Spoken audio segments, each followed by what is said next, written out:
Ang kamay ni Don Rafael ay bahagyang nanginginig, isang pagyanig na halos hindi mapapansin ng sinumang makakakita, ngunit ramdam niya itong umaalingaw-ngaw hanggang sa kaibuturan ng kanyang mga buto.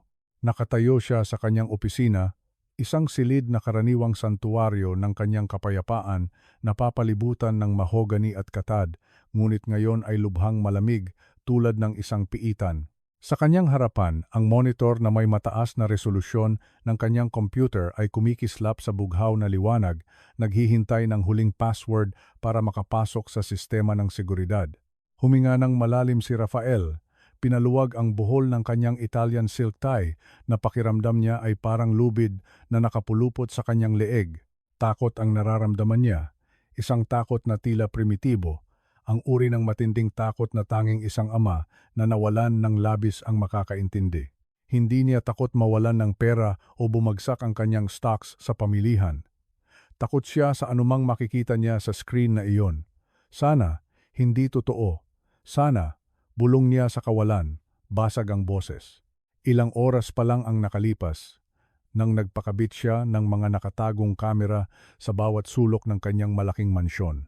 Mga kamera na napakaliit, nakatago sa mga smoke detector, sa mga mata ng mga teddy bear, at sa likod ng mga abstract na pintura sa malaking sala.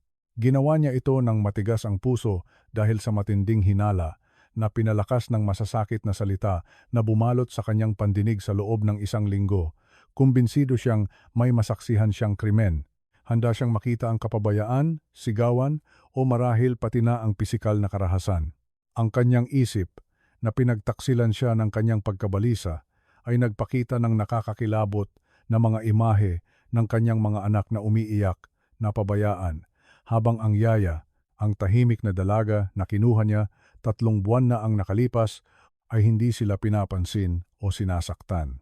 Sa daliri na parang napakaraming toneladang bigat, pinindot niya ang enter na key, nahati ang screen sa 4 na rektanggulo, nagpapakita ng iba't ibang anggulo ng bahay sa aktual na oras.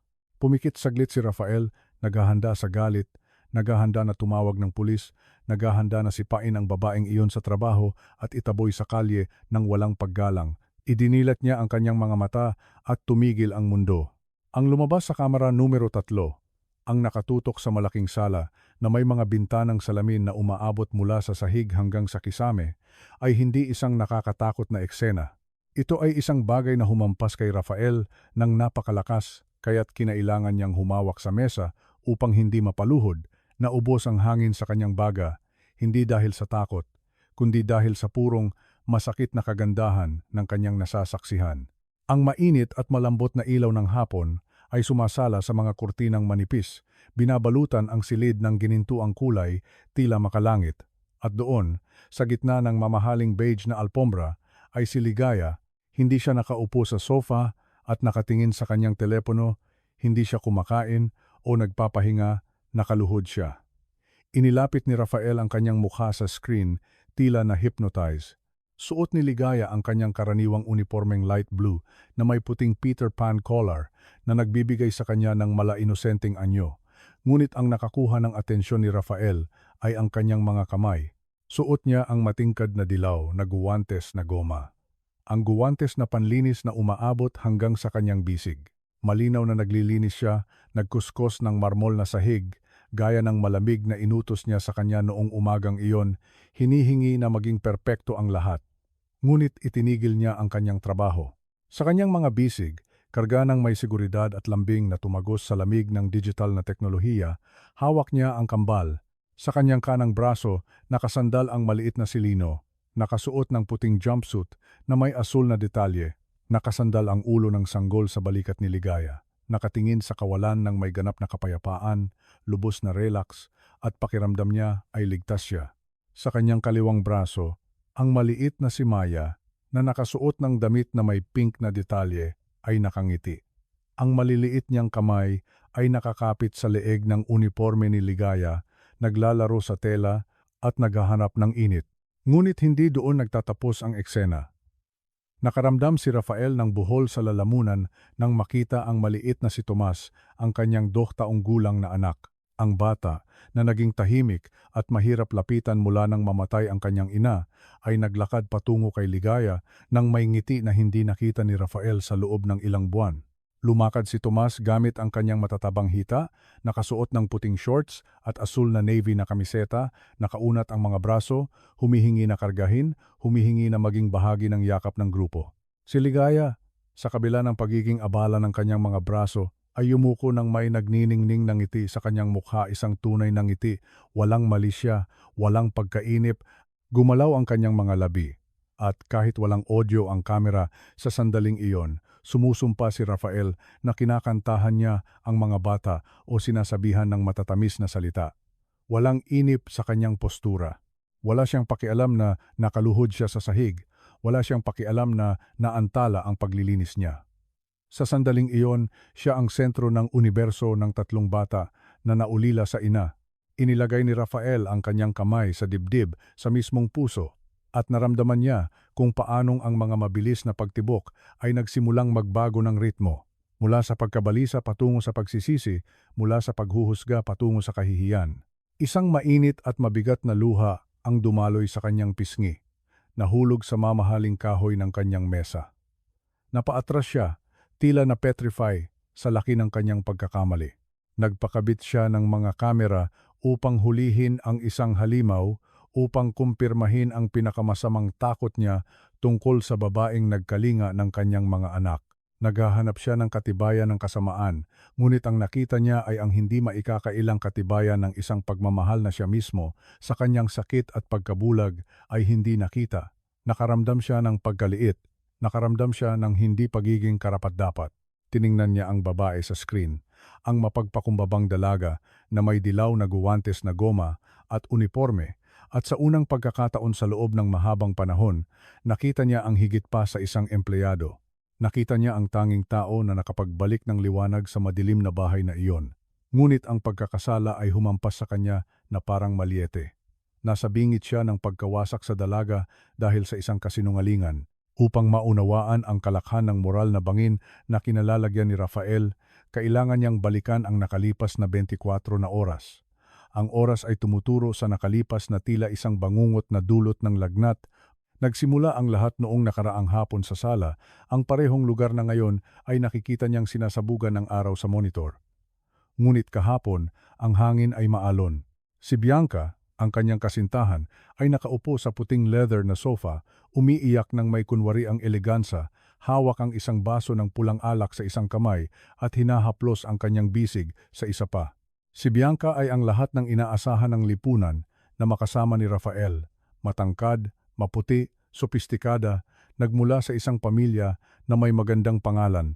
Mula nang pumanaw ang ina ng mga bata, marahang pumuno si Bianca sa buhay ni Rafael. Ipinapakita ang kanyang sarili bilang ang perpektong solusyon para sa isang matagumpay na lalaki na nangangailangan ng asawa at ina para sa kanyang mga anak, o iyon man lang ang kanyang ipinakita. Ayaw ko sanang sabihin sa iyo, Rafael, sabi niya kahapon, sinisinghot ang kanyang ilong ng may kahinahunan, tinitiyak na hindi kumalat ang kanyang maskara. Alam mo namang ayaw kong maging problema sa mga kasambahay. Alam kong mahirap maghanap ng tao ngayon, pero sobra na ito.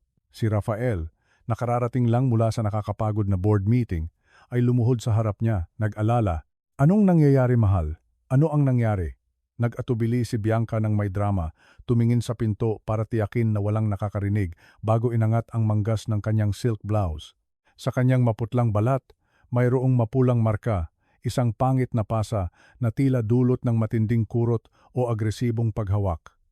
Siya, bulong ni Bianca, itinuro ang kusina gamit ang kanyang ulo. Si Ligaya, naramdaman ni Rafael na kumulo ang kanyang dugo. Si Ligaya, ang yaya, sinaktan ka. Pumunta ako sa kusina para bigyan siya ng tagubilin tungkol sa hapunan ng mga bata. Sinabi ko lang na huwag masyadong bigyan ng asukal at nagalit siya. Sinigawan niya ako na wala akong karapatang sabihin sa kanya kung ano ang gagawin at nang sinubukan kong pakalmahin siya, hinawakan niya ako sa braso at itinulak sa counter. Muling umiyak si Bianca. Itinatago ang kanyang mukha sa balikat ni Rafael. Natatakot ako, Rafi. Kung kaya niyang gawin ito sa akin na isang matanda, ano ang gagawin niya sa kambal kapag wala ka? Ano ang gagawin niya kay Tomas kung hindi ito sumunod? Iyon ang nagdulot ng pagkilos, ang pagbanggit sa kanyang mga anak na mahina ang nag-activate ng pinakamatinding protective instinct ni Rafael. Ang pagdududa ay tumubo sa kanyang utak na parang lason. Si Ligaya ay laging mukhang tahimik, mahiyain, halos duwag, ngunit hindi ba ganoon ang mga psychopath? Hindi ba nila itinatago ang kanilang tunay na kalikasan sa likod ng maskara ng kahinahunan? Tiningnan ni Rafael ang pasa sa braso ni Bianca at lubos na naguluhan ang kanyang paghuhusga. Hindi siya nag-isip na hindi kailanman nagtaas ng boses si Ligaya. Hindi siya nagtanong kung bakit tila kakaiba ang pagkakapasa sa braso ni Bianca, parang in-apply o sinadya. Nakita lang niya ang kanyang magiging asawa na umiiyak at ang posibilidad na ang kanyang mga anak ay nasa panganib. "Sisisantihin ko siya ngayon din," sigaw ni Rafael, tumayo. "Huwag." Mabilis siyang pinigilan ni Bianca, hinawakan ang kanyang kamay. "Huwag, Rafael, isipin mo. Kung sisantihin mo siya ngayon, itatanggi niya ang lahat. Maaari kanyang kasuhan ng illegal dismissal. Maaari siyang mag-imbento ng mga bagay tungkol sa atin. Alam mo naman ang mga taong ito, laging naghahanap ng paraan para makakuha ng pera sa mga taong tulad mo. Kailangan mo ng ebidensya. Legal na ebidensya. Kailangan mo siyang mahuli sa akto para matiyak nating hindi na siya makapagtrabaho sa mga bata. Kailangan mo siyang ipakulong. Kung kinakailangan, ang lamig ng mungkahi ni Bianca ay dapat sanang naging babala, ngunit bulag si Rafael, nang ibabaw ang lohika ng takot. "Tama ka," sabi niya, tensyonado ang panga. "Kailangan ko siyang makita. Kailangan kong makita kung sino talaga siya kapag iniisip niyang walang nakakakita." Kaya't nagpuyat siya, nakipag-usap sa kanyang chief ng private security upang mag-install ng pinaka-advanced at discreet na sistema ng pagbabantay na available sa pamilihan. Nagtrabaho sila buong magdamag, nagbubutas ng maliliit na butas, nag-set up ng mga server, tinitiyak na sakop ang bawat anggulo ng playroom at ng sala. Kinabukasan, ang araw na ito, nagising si Rafael nang may madilim na layunin. Bago pumunta sa kanyang opisina bagamat plano niyang manatiling malapit para mag-monitor, hinanap niya si Ligaya. Natagpuan niya ito sa kusina, naghahanda ng mga feeding bottle nang may tahimik na kahusayan na karaniwan sa kanya. Ngumiti siya nang mahiyain, bumati ng magandang umaga sa kanyang malambing na boses. Hindi ngumiti si Rafael pabalik. Tiningnan niya ito nang may paghamak. Hinahanap sa mga mata niya ang anumang tanda ng karahasan na inilarawan ni Bianca. "Gusto kong magningning ang bahay ngayon, Ligaya," sabi niya nang may matalas at autoridad na boses na hindi niya kailanman ginamit sa kanya. At kapag sinabi kong magningning, ang ibig kong sabihin ay ang marmol na sahig. Gusto kong kuskusin mo iyan ng mano-mano, nakaluhod, walang mop na nag-iiwan ng marka, at gumamit ka ng guwantes. Ayaw kong makita ang mga bakas ng kamay mo sa aking mga muebles. Kumurap si Ligaya, nagulat sa biglaang paghihigpit at ang kahibangan ng paglilinis ng daang metro ng marmol nang nakaluhod habang nagkalinga ng 3 sanggol. Ngunit hindi siya nagreklamo. Walang bakas ng pagiging rebelde o pagiging agresibo na sinabi ni Bianca. Yumuko lang siya, sumusunod at tumango. "Opo, Sir Rafael, at ayaw ko ng anumang dahilan," dagdag niya nang may kalupitan. "Binabayaran kita para magtrabaho, hindi para magpahinga. Kung makita ko ang isang mantsa pagbalik ko, sibak ka." Umalis siya ng bahay nang may malakas na pagbagsak ng pinto at naramdaman niyang makatwiran ang kanyang kalupitan. Sinisikil niya ito. Gusto niya itong ilagay sa ilalim ng matinding pressure. Inisip niya na sa ilalim ng stress at pisikal na pagod, lalabas ang tunay na ligaya. Umaasa siyang sa pagod sa pagkuskus ng sahig, ibabaling nito ang kanyang frustration sa mga bata. Umaasa siyang makita ang halimaw. Ngayon, habang nakatingin sa monitor, naalala ni Rafael ang kanyang sariling mga salita nang may dumaraming pagduduwal. Inutusan niya itong magtrabaho na parang alipin. Ipinahiya niya ito, tinrato niya ito ng may paghamak na hindi nito nararapat. At ang tugon ni Ligaya sa kalupitang iyon ay hindi galit, ito ay ang pagsusuot ng mga dilaw na guwantes, ang pagluhod sa matigas na sahig, at gayon paman, mayroon pa ring puso at pasensya para tumigil at yakapin ang kanyang mga anak nang may pagmamahal na siya mismo, ang kanilang ama, ay hindi na ibigay kamakailan. Ang pagkakaiba ay brutal. Sa kanyang isip, umaalingaw-ngaw ang mga salita ni Bianca, isa siyang salbahe, halimaw. ngunit ang kanyang mga mata ay nakakita ng isang anghel na may dilaw na guwantes na goma.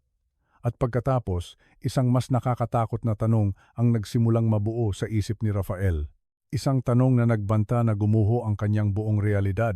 Kung inosente si Ligaya, kung gayon, anong klaseng tao si Bianca?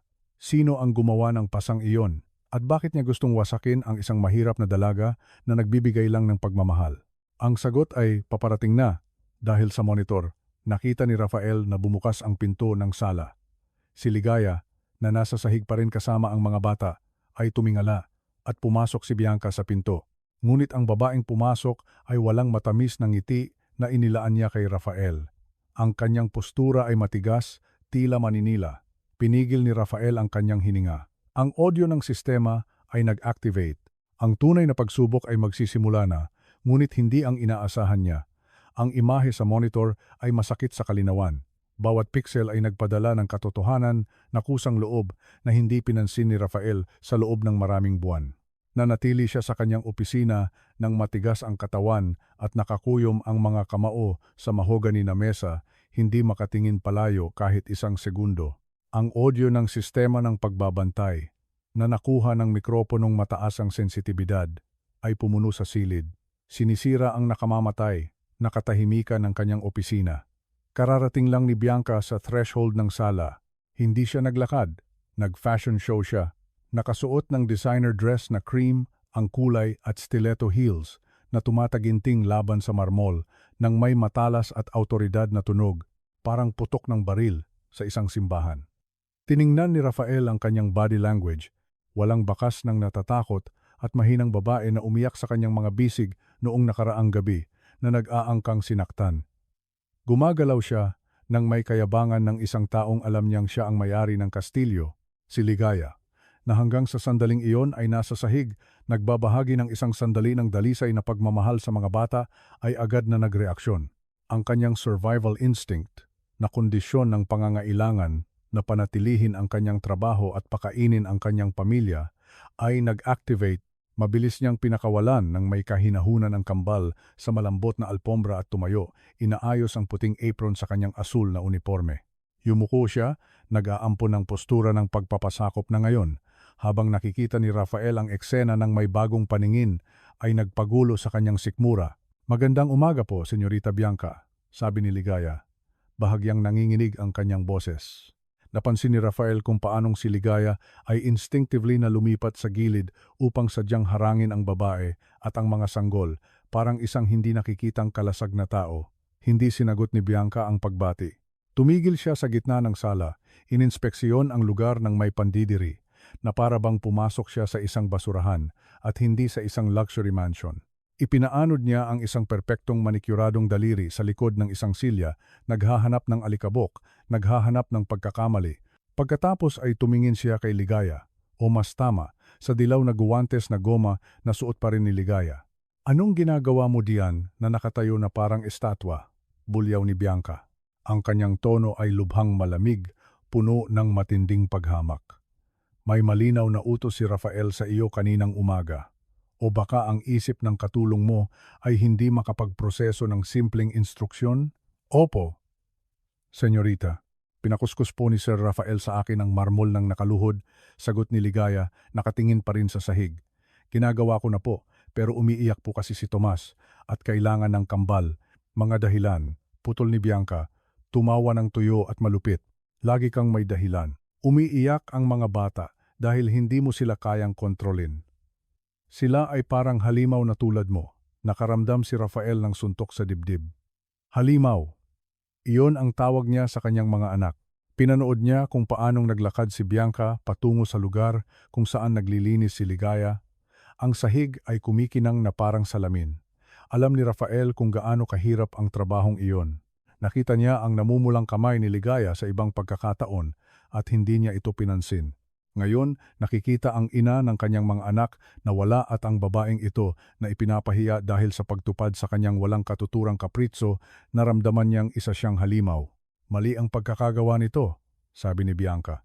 Sinipa ang bucket ng tubig na may sabon na nasa sulok gamit ang dulo ng kanyang sapatos. Tumapon ang kaunting tubig sa bagong pakintab na marmol. Pinigil ni Ligaya ang kanyang hininga, ngunit hindi siya nagreklamo. Agad siyang lumuhod upang punasan ang tumapon gamit ang basahan sa mismong paanan ni Bianca. Patawad po, senyorita, lilinisin ko po ngayon din. Tiningnan siya ni Bianca mula sa itaas nang may ngiti ng masamang kasiyahan at pagkatapos ay gumawa siya ng isang bagay na nagpalamig sa dugo ni Rafael. Habang nakaluhod si Ligaya, walang laban, nagkukuskus ng tubig, inangat ni Bianca ang kanyang kanang paa at sinadya niyang tapakan ang kamay ni Ligaya. Hindi ito aksidente, ito ay sinadyang pagdiin. Ikinabit niya ang takong malapit sa nakagwantes na mga daliri ng goma. Umungol si Ligaya nang mahina sa sakit, mabilis na inalis ang kamay at idiniin sa kanyang dibdib. Tingnan mo kung saan mo inilalagay ang kamay mo. Inutil. Sigaw ni Bianca, nagkukunwari ang nagagalit. Halos matalisod ako. Gusto mo bang mabali ang aking bukong-bukong? Iyan ba ang gusto mo? Clumsy ka? Tumalon si Rafael mula sa kanyang silya sa opisina, sumisigaw sa screen na para bang maririnig siya. Huwag mong hawakan. Huwag. Ngunit ang mas nagulat sa kanya ay hindi lang ang pisikal na pananakit, kundi ang detalye na nakita ng kanyang mga mata sa paggalaw na iyon. Para panatilihin ang balanse habang tinatapakan ng yaya, inunat ni Bianca ang kanyang kanang braso, ang parehong braso, kung saan daw mayroon siyang matinding pasa na pumipigil sa kanya na gumalaw ng walang sakit. Iginawi niya ito nang may ganap na liksi, nang may lakas, nang walang anumang bakas ng pagkaabala.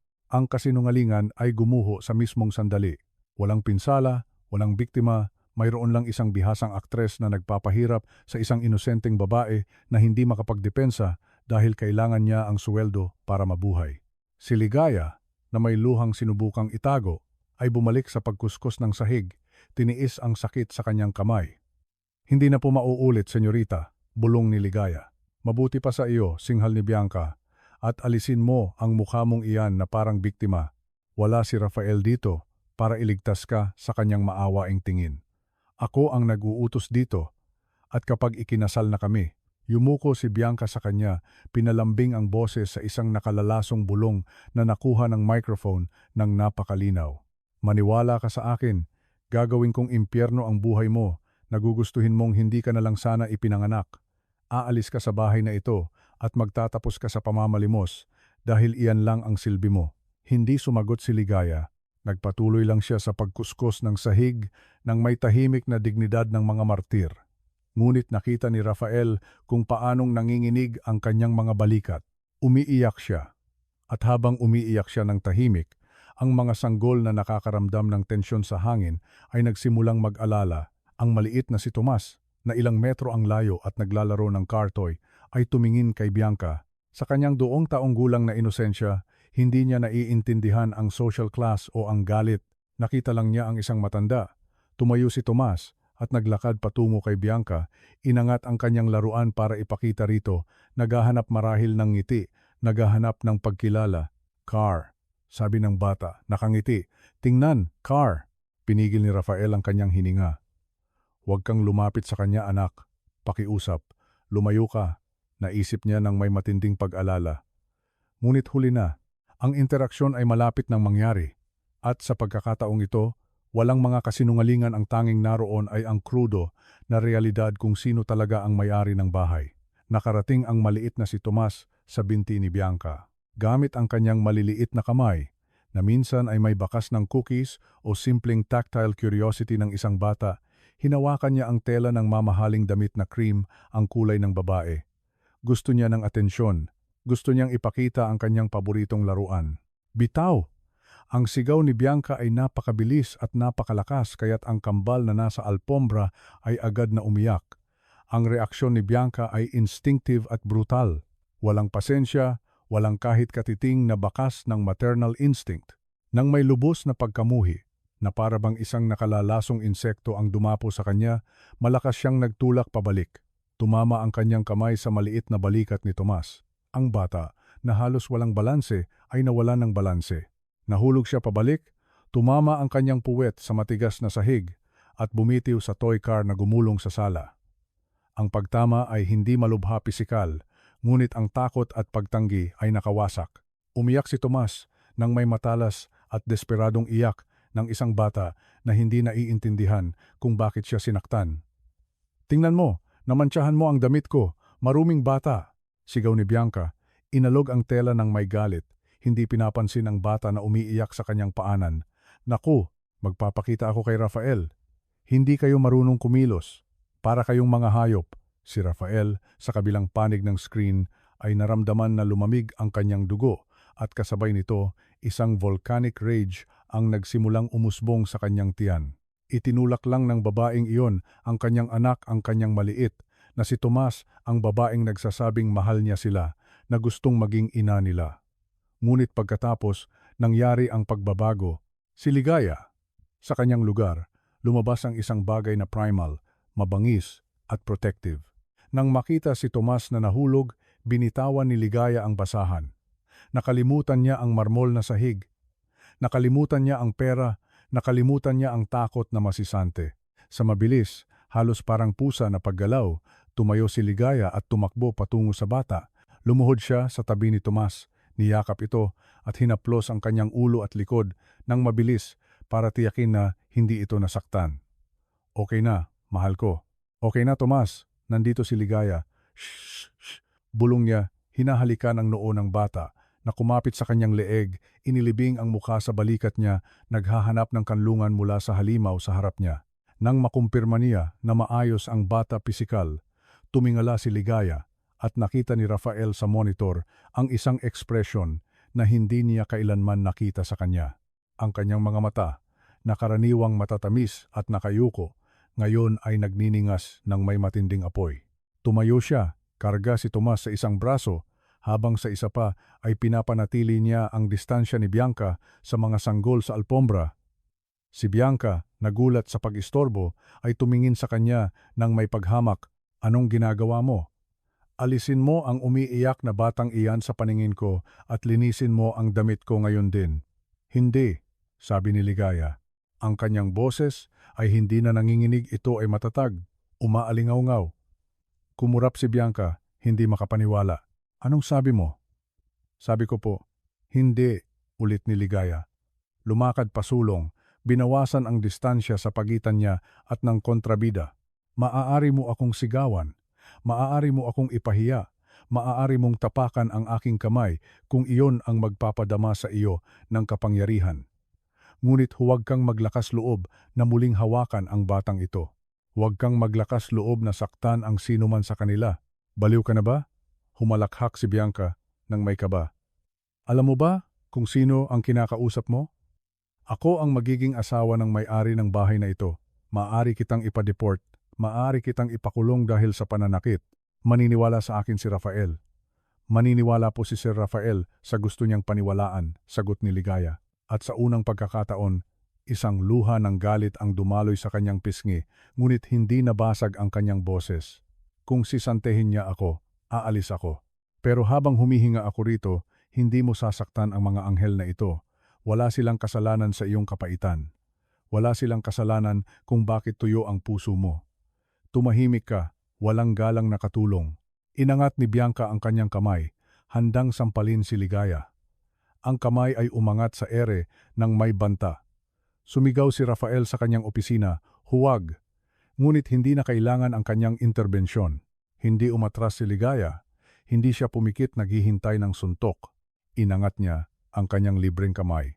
Ang kamay na iyon, na nababalutan ng dilaw na guwantes na goma, simbolo ng kanyang pagkasakop, at hinawakan ito sa ere, handang harangin ang hampas. "Sige, sampalin mo ako," hamon ni Ligaya, nakatingin ng matalim sa mga mata ni Bianca. "Gawin mo, pero tandaan mo na hindi ako mananatiling tahimik. Para sa mga batang ito, handa akong maging anumang gusto mo, pero hindi mo sila hahawakan." Ang tensyon sa silid ay tila kuryente. Si Bianca, duwag sa kaibuturan tulad ng lahat ng abuser, ay nag-atubili ng makita ang matinding determinasyon sa mga mata ng yaya. Marahan niyang ibinaba ang kamay, ngunit ang kanyang mukha ay nabaluktot sa maskara ng dalisay na galit. "Tapos ka na," bulong ni Bianca. "Pagdating ni Rafael, sasabihin ko na sinaktan mo ang bata. Sasabihin ko na nakita kitang inalog siya. Wawasakin ko ang buhay mo. Aalis ka rito ng nakaposas ng pulis." Niyakap ng mahigpit ni Ligaya si Tomas. na tumigil na sa pag-iyak at ngayon ay nakatingin kay Bianca ng may takot. Maaari po kayong magsinungaling hanggat gusto ninyo, sabi ni Ligaya nang may dignidad na pumuno sa screen. Nakikita ng Diyos ang lahat at ang konsensya ay isang hukom na hindi matatakasan ng sinuman. Tumalikod si Bianca nang may galit at nagsimulang magtapon ng mga unan sa sahig, binasag ang isang decorative vase sa dingding para gumawa ng crime scene na plano niyang isumbong. Tingnan natin kung sino ang paniniwalaan niya. Sigaw ni Bianca habang winawasak ang sala. Pagsisisihan mong ipinanganak ka, pulubi. Sapat na ang nakita ni Rafael, hindi na siya isang tagamasid. Ang pagdududa ay naglaho na parang ulap sa harap ng araw. Nasa kanya ang katotohanan na may mataas na resolusyon. Alam niya kung sino ang biktima at kung sino ang berdugo. At alam niya, nang may masakit na katiyakan, na ang babae na may dilaw na guwantes na goma ay mas mahal ang kanyang mga anak kaysa sa kaya niyang ipagtanggol sa lahat ng kanyang pera. Isinara niya ang laptop nang may karahasan na nagpanginginig sa mesa. Kinuha niya ang susi ng kanyang kotse. Hindi siya tumawag ng pulis, hindi siya tumawag sa security. Personal ito. Kailangan niyang makarating sa bahay bago maisakatuparan ni Bianca ang kanyang mga banta. Kailangan niyang umuwi para humingi ng tawad. Tumakbo siya palabas ng opisina, hindi pinansin ang kanyang secretary, hindi pinansin ang mga protocol. Ang kanyang isip ay inuulit lang ang isang imahe. Si Ligaya na nakatayo na parang leones, nagpoprotekta sa kanyang cub laban sa hyena. Ang bilyonaryo ay tumatakbo patungo sa kanyang pagtubos. Ngunit sa mansyon, mayroon pa ring oras ang kontrabida upang manakit. Ang private elevator na nag-uugnay sa executive floor sa underground parking ay tila bumababa ng marahan isang hawla ng bakal at salamin na nagkulong sa isang lalaki na nasa bingit ng nervous breakdown. Kinuha ni Rafael ang kanyang cellphone mula sa loob ng kanyang suit pocket nang may nanginginig na kamay, halos mahulog ang device. Ang kanyang mga daliri na sanay lumagda ng million-dollar contracts ng may katatagan, ngayon ay dumudulas sa touchscreen dahil sa malamig na pawis ng panic. Kailangan niyang muling kumonekta sa signal ng mga kamera. Kailangan niyang malaman kung anong nangyayari sa kanyang tahanan habang siya ay nakulong sa walang katapusang pagbaba na iyon. Nag-load ang security app at lumabas ang live image ng sala sa kanyang palad. Ang nakita niya ay nagpalamig sa kanyang dugo sa ibang paraan kaysa sa naunang galit.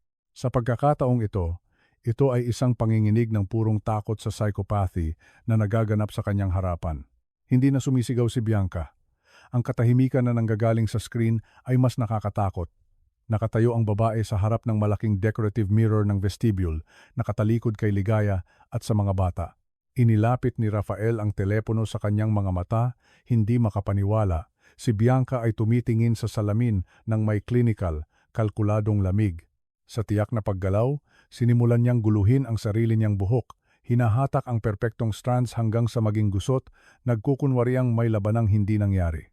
Pagkatapos, nang may grimace ng self-induced pain, malakas niyang kinurot ang itaas na bahagi ng kanyang braso sa mismong bahagi kung saan mas sensitibo ang balat, lumilikha ng mga bagong pulang marka na sa loob ng ilang minuto ay magiging mapaniniwala ang pasa.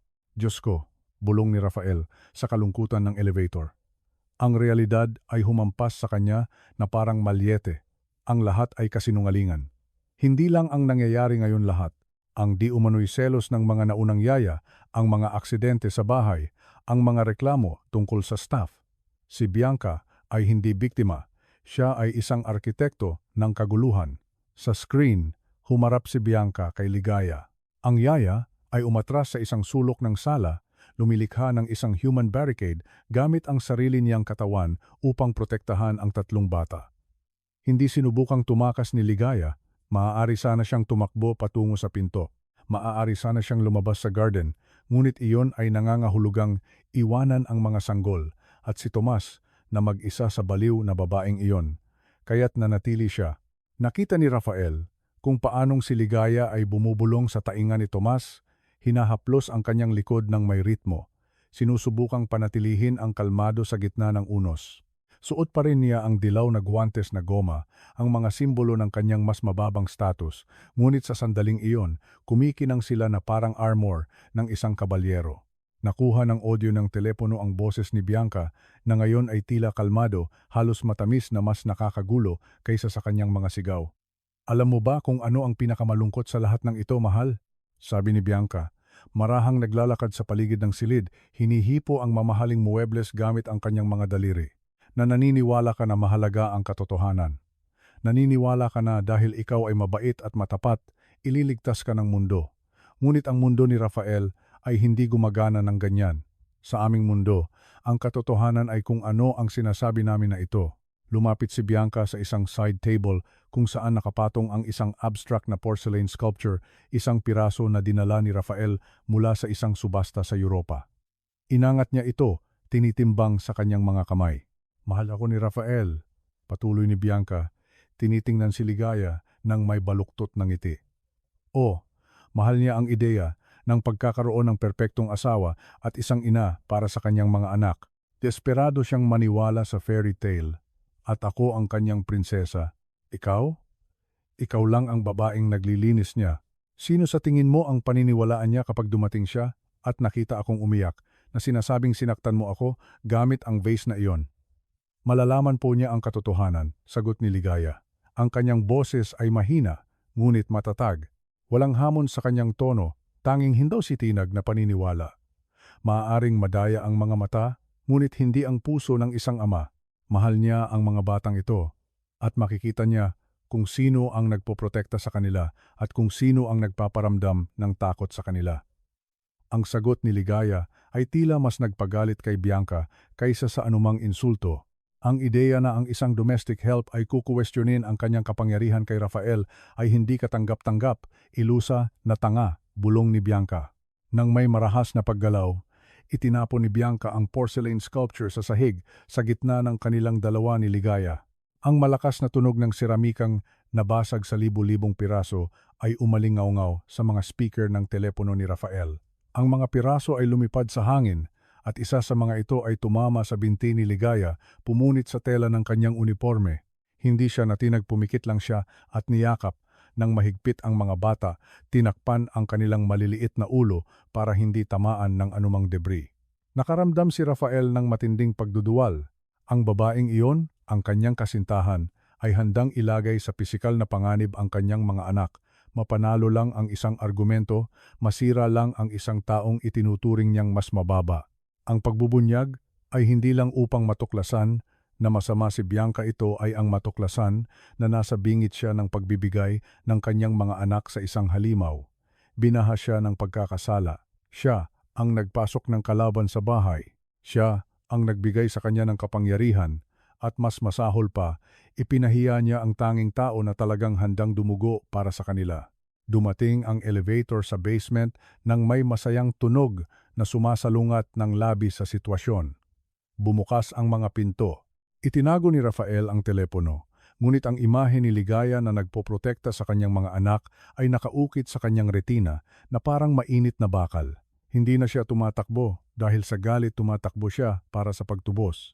Tumatakbo siya dahil alam niya na bawat segundo na lumilipas, ang pisikal at emosyonal na integridad ng kanyang pamilya ay nakasalalay sa isang hibla. Ang panloob na pagbabago ni Rafael ay nakumpleto sa mga hakbang na iyon patungo sa kanyang kotse. Hindi na siya ang bilyonaryo na nag-alala sa kanyang reputasyon o sa pagpapanatili ng mga itsura. Isa na siyang ama leon at may pumasok sa kanyang lair. Umagong ang makina ng sports car ni Rafael sa echo ng underground parking, isang tunog na nagpapakita ng kanyang estado ng damdamin. Sumigaw ang mga gulong laban sa pinakintab na concrete habang pinapaandar niya ito ng mabilis. Hindi pinansin ang mga senyales ng speed limit, hindi pinansin ang kaligtasan, hindi pinansin ang lahat maliban sa mahalagang pagkaapurahan na makarating sa kanyang mansyon. Habang kinakain ng kotse ang asphalt ng highway, ibinalik ni Rafael ang telepono sa dashboard holder. Kailangan niyang panatilihing nakatingin sa kalsada, ngunit ang kanyang mga tainga ay nakatutok sa drama na nagaganap sa kanyang tahanan. Ang biyahe, na karaniwang tumatagal ng 20 minuto, ay kailangan niyang gawin sa 10. Bawat red light ay isang pahirap. Bawat mabagal na driver, isang hindi matitiis na hadlang. Sa loob ng mansyon, ang sitwasyon ay umabot na mula sa psychological manipulation patungo sa direktang legal na banta. Si Bianca, Nasisiyahan sa senaryo ng pagkawasak na nilikha niya ang basag na vase, ang mga nakakalat na unan, ang kanyang sariling gusot na buhok ay kinuha ang kanyang mobile phone, ngunit hindi para tawagan si Rafael. Nag-dial siya ng 3 numero. Ano po ang ginagawa ninyo? Tanong ni Ligaya. Basag ang boses sa takot sa unang pagkakataon. Alam niya na ang kanyang salita ay walang halaga laban sa isang mayamang babae. Ang dapat kong gawin matagal na, sagot ni Bianca nang may nakalalasong kalmado habang tumutunog ang ringtone sa speaker. Tatawag ako ng pulis. Isumbong ko ang domestic aggression. Sasabihin ko na nabaliw ka, na sinubukan mong nakawin ang isang hiyas, at nang nadiskubre kita, sinaktan mo ako at ang mga bata, kasinungalingan iyan. Sigaw ni Ligaya, desperado. Pakiusap, huwag ninyong gawin iyan. Malinis ang record ko, may sakit ang lola ko. Kung ikukulong nila ako, sino ang magkalinga sa kanya? Dapat inisip mo iyan bago ka naglakas loob na tumingin sa akin sa mata, sabi ni Bianca. Kumonekta ang tawag. 911. Ano ang inyong emergency? Si Rafael, na nakikinig mula sa kotse sa bilis na 140 km, ay hinampas ang manibela ng may galit. Maling-mali, sigaw niya. Naririnig niya kung paanong inaakusahan ang isang inosente sa mismong sandali. Opo, kailangan ko ng agarang tulong, sabi ni Bianca. Binago ang boses niya agad sa tono na umiiyak at natatakot, isang pagtatanghal na karapat-dapat sa isang Oscar. Nandito po ako sa residence sa Valle. Sinaktan ako ng aking domestic help.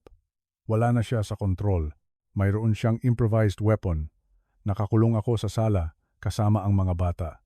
Natatakot ako para sa kanilang buhay. Pakiusap, bilisan ninyo, ibiniti niya ang telepono. Ang katahimikan na sumunod ay mabigat. Siksik na parang tingga. Tiningnan ni Ligaya si Bianca nang may halo ng takot at awa. Hindi na niya nakikita ang isang malakas na karibal, nakikita niya ang isang tao na lubos na nasira at masama. Alam ni Ligaya na darating ang pulis. Alam niya na sa kanyang uniforme at mapagpakumbabang pinagmulan, matatalo siya laban sa may-ari ng bahay. Maaari siyang magtapos sa selda ngayong gabi. Maaari niyang mawala ang lahat. Ngunit pagkatapos ay gumawa si Ligaya ng isang bagay na pambihira. Sa halip na magmakaawa, sa halip na subukang tumakas bago dumating ang pulis, umupo siya sa sahig sa ibabaw ng mga basag na kristal, hindi pinansin ang panganib. Pinagsama niya ang 3 bata na umiiyak, natatakot sa mga sigaw ni Bianca. Makinig kayo sa akin, mga mahal ko, bulong ni Ligaya. Tinalikuran si Bianca, hindi siya pinansin ng lubusan. Maging maayos ang lahat. Maglalaro tayo ng laro. Sige, tatakpan natin ang ating mga tainga at kakantahin ang ating kanta. Sinimulan ni Ligaya na umukit ng isang malambot na melody, isang matamis at lumang lullaby, nang may nanginginig na boses, ngunit puno ng pagmamahal.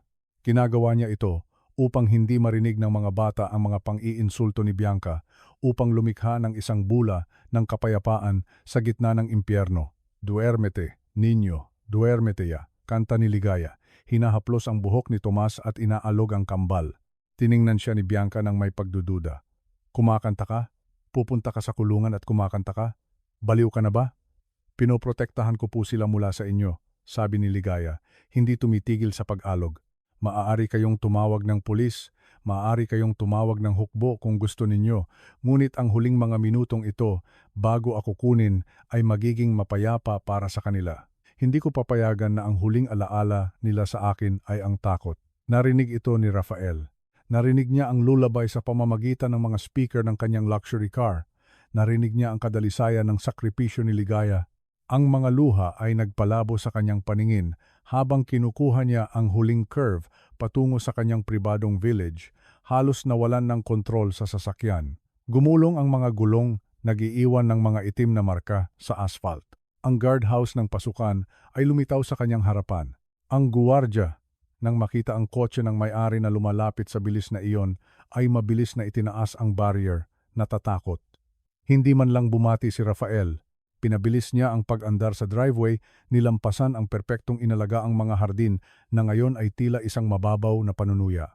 Bigla siyang preno sa harap ng pangunahing pinto ng mansyon, huminto ang kotse nang may nakakapangilabot na tunog. Hindi siya nag-abala na patayin ang makina. Hindi siya nag-abala na isara ang pinto. Tumalon siya mula sa sasakyan na parang isang taong sinapian. Sa loob ng bahay, narinig ni Bianca ang kotse. Ngumiti siya ng may tagumpay.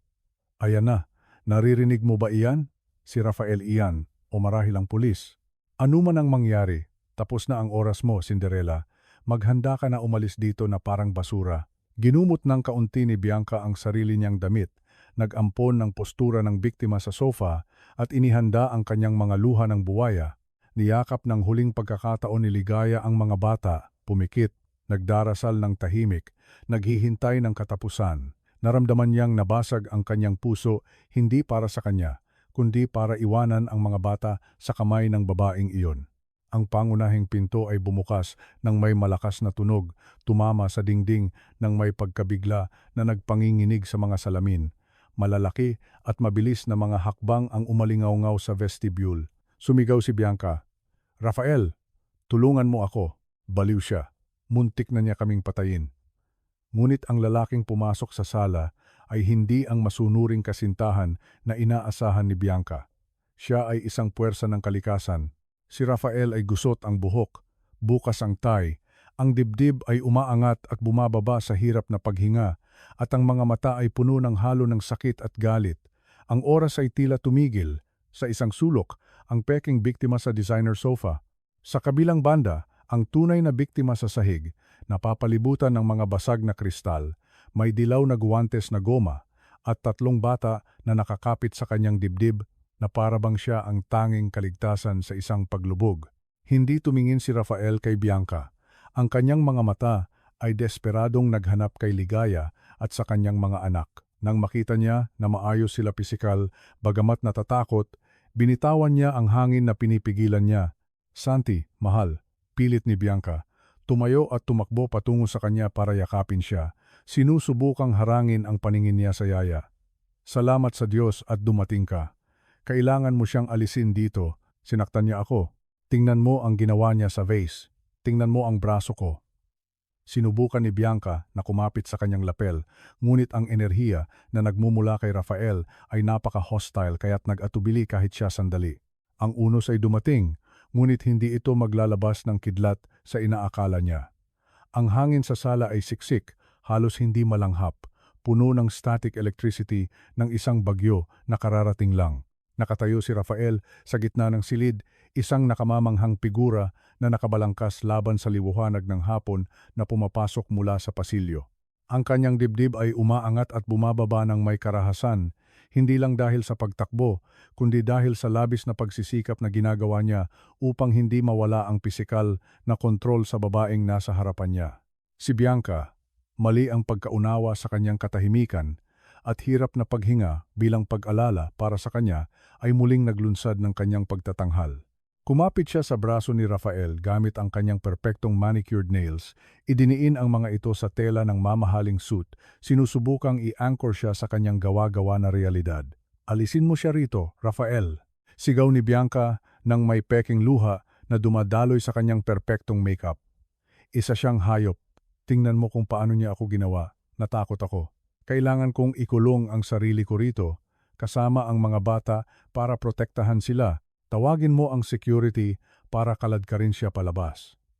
Ibinaling ni Rafael ang kanyang tingin sa kamay ni Bianca na humahawak sa kanyang braso. Nakaramdam siya ng pisikal na pagkamuhi na tila kuryente sa kanyang likod. Ang perfume niya, ang exclusive floral fragrance na dati ay tila elegante, ngayon ay tila nakakasulasok, ang amoy ng kasinungalingan.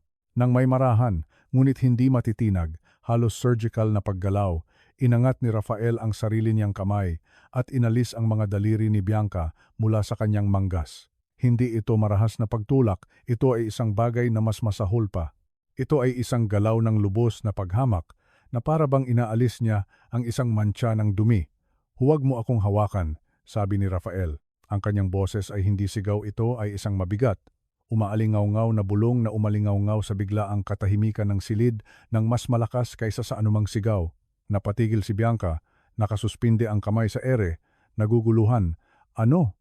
Ano, Rafael, mahal ko? Ako ito. Ako si Bianca. Hindi mo ba ako naririnig?" Sinaktan ako ng babaeng iyan. Hindi siya sinagot ni Rafael. Hindi man lang siya tumingin sa kanyang mga mata.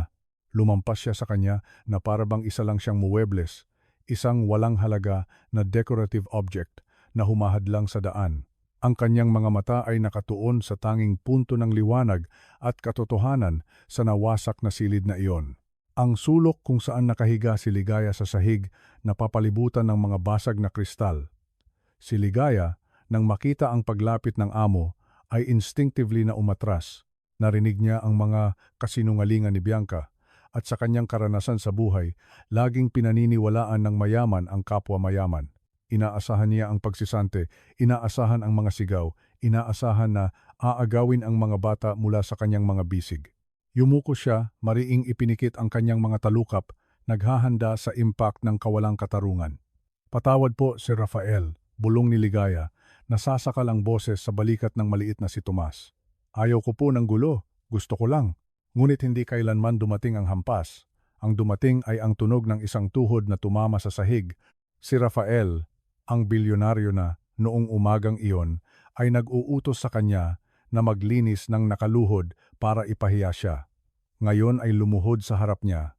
Wala siyang pakialam na mamantsahan ang kanyang $1,000 suit pants ng tumapong tubig na may sabon o na ang mga kristal ng basag na porcelain ay bumaon sa tela. Nagulat si Ligaya nang makaramdam ng isang malaki at mainit na kamay na marahang dumapo sa kanyang balikat. Hindi ito paghawak para itayo siya, ito ay isang haplos ng pagpapakalma, ng suporta. Ayos lang ba kayo? Tanong ni Rafael. Nabali ang kanyang boses sa huli. Ipinapakita ang natatakot na ama na naninirahan sa ilalim ng panlabas na anyo ng negosyante. Tiningnan siya ni Ligaya nang may pagkabigla, naghahanap sa kanyang mukha ng anumang tanda ng patibong. Opo, sir. Ayos lang po ang mga bata. Labis na natakot si Senyorito Tomas, pero wala po siyang sugat. Umiiyak lang po ang kambal dahil sa ingay. Tumango si Rafael, nilulunok ang laway. Ang kanyang mga mata ay mabilis na nag-inspeksyon sa katawan ng kanyang mga anak, tinitiyak ang sinasabi ni Ligaya. Nakita niya si Tomas na kumakapit sa leeg ng yaya. Nang may desperadong lakas, inilibing ang mukha sa asul na uniforme. Nakita niya kung paanong ang kambal, bagamat umiiyak, ay naghahanap ng kontak sa kanya. At pagkatapos ay nakita niya ang kamay ni Ligaya, ang kamay na may dilaw na guwantes na goma. Ang guwantes ay may maruming marka, isang dent sa goma kung saan tumama ang takong ni Bianca. Inunat ni Rafael ang kanyang kamay at nang may lubos na kahinahunan, kinuha niya ang kamay ni Ligaya na may guwantes. Sinaktan ka niya, sabi niya. Hindi ito tanong, ito ay isang masakit na pagpapatunay. Sinubukan ni Ligaya na alisin ang kamay, nahihiya. Wala po ito sir, hampas lang. Sila po ang mahalaga. Sa likuran nila, pinanood ni Bianca ang eksena ng may halo ng pagdududa at dumaraming galit. Ang kanyang narcissistic brain ay hindi makapagproseso ng kanyang nakikita. Bakit nakaluhod si Rafael sa harap ng katulong? Bakit niya ito tinatrato ng may ganoong paggalang? Ang takot ay nagsimulang pumasok sa kanyang kayabangan, ngunit ang kanyang defense instinct ay nagreaksyon ng may agresyon. Rafael! Sigaw ni Bianca, hinahampas ang sahig gamit ang kanyang paa. Anong ginagawa mo? Delikado ang babaeng iyan. Baka na brainwash ka niya o ano? Tingnan mo ako. Ako ang kasintahan mo. Siya ay yaya lang. Tumayo ka dyan sa sahig. Nakakahiya. Pumikit si Rafael saglit. Huminga ng malalim. Pinupuno ang kanyang baga ng pasensya para hindi maging baliw. Marahan niyang binitawan ang kamay ni Ligaya at tumayo. Ang pisikal na pagbabago ay halata. Sa pagtayo niya, tila tumangkad siya ng 10 sentimetro. Ang kanyang mga balikat ay naging kuwadrado, ang kanyang panga ay tensyonado, marahan siyang humarap kay Bianca.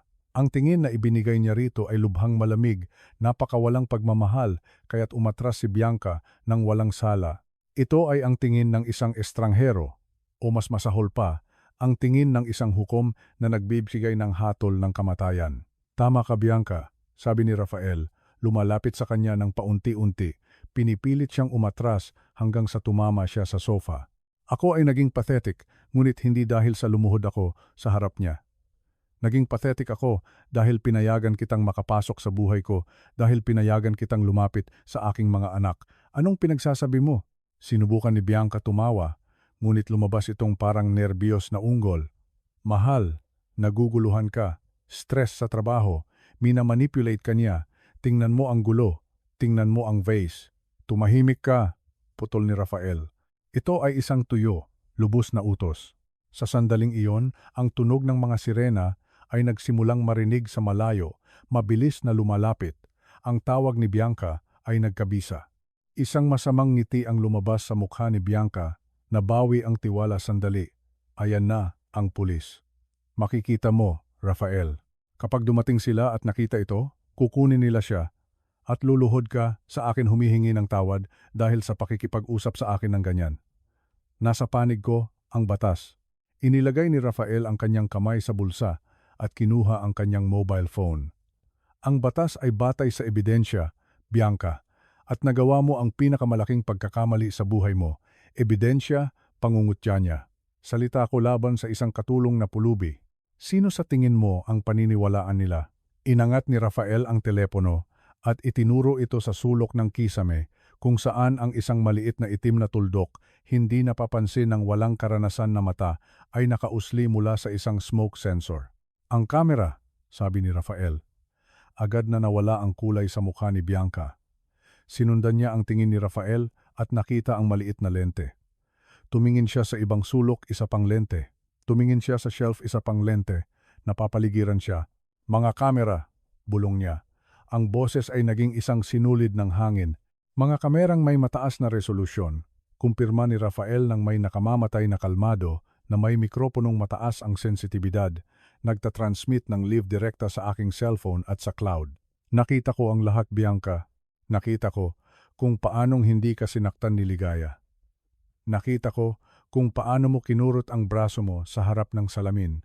Nakita ko kung paano mo binasag ang vase. Ngunit higit sa lahat, nakita ko kung paano mo itinulak ang aking anak. Ang katahimikan na sumunod sa pagbubunyag ni Rafael ay lubos, tanging sinira ng tumataas na tunog ng mga sirena na pumapasok na sa pribadong property. Si Bianca ay tila sinaktan pisikal. Ibinuka niya ang kanyang bibig upang magsalita, upang mag-imbento ng isa pang kasinungalingan, upang tanggihan ang realidad. Ngunit ang mga salita ay naipit sa kanyang lalamunan. Ang kanyang alternatibong realidad ay gumuho ng marahan. Hindi binigyan ni Rafael si Bianca ng oras para mag-recover.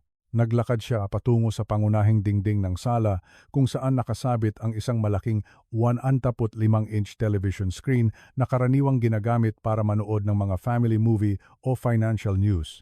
Sa mabilis na paggalaw sa kanyang telepono, inactivate niya ang screen mirroring function. Gusto mo bang panoorin ang pelikula ng pagtatanghal mo? Tanong ni Rafael nang may mapait na panunuya. Dahil sa palagay ko ay karapat-dapat ito sa isang audience. Bumukas ang malaking screen. Sa mataas na resolusyon, lumabas ang recorded image ilang minuto lang ang nakalipas.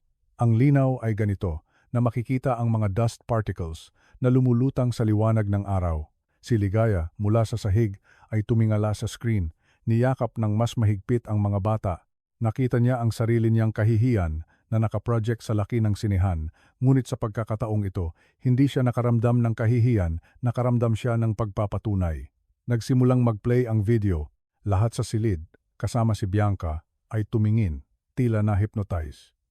Nakita si Bianca na pumasok, mayabang. Narinig ang kanyang malinaw na boses na iniinsulto si Ligaya, utak pulubi, hayop. Nakita ang sinadyang pagtapik sa nakaguwantes na kamay. Ang tunog ng takong laban sa sahig at ang ungol ni Ligaya ay umalingaw-ngaw sa mga surround sound speakers ng sala, pinalakas, brutal. Hindi, iyan ay edited. Hindi iyan. Bulalas ni Bianca. Umatras patungo sa pinto, naghahanap ng labasan. Ngunit nagpatuloy ang video. Dumating ang mahalagang sandali. Ang maliit na si Tomas na lumalapit gamit ang kanyang toy car, ang inosenteng ngiti ng bata, at pagkatapos ay ang pagtulak sa malaking screen. Ang galaw ni Bianca ay tila nakakatakot. Ang lakas na tinanggihan niya ang bata, ang mukha ng pagkamuhi, ang sigaw. Nagngalit ang ngipin ni Rafael nang makita itong muli. Naramdaman niyang kumulo ang kanyang dugo.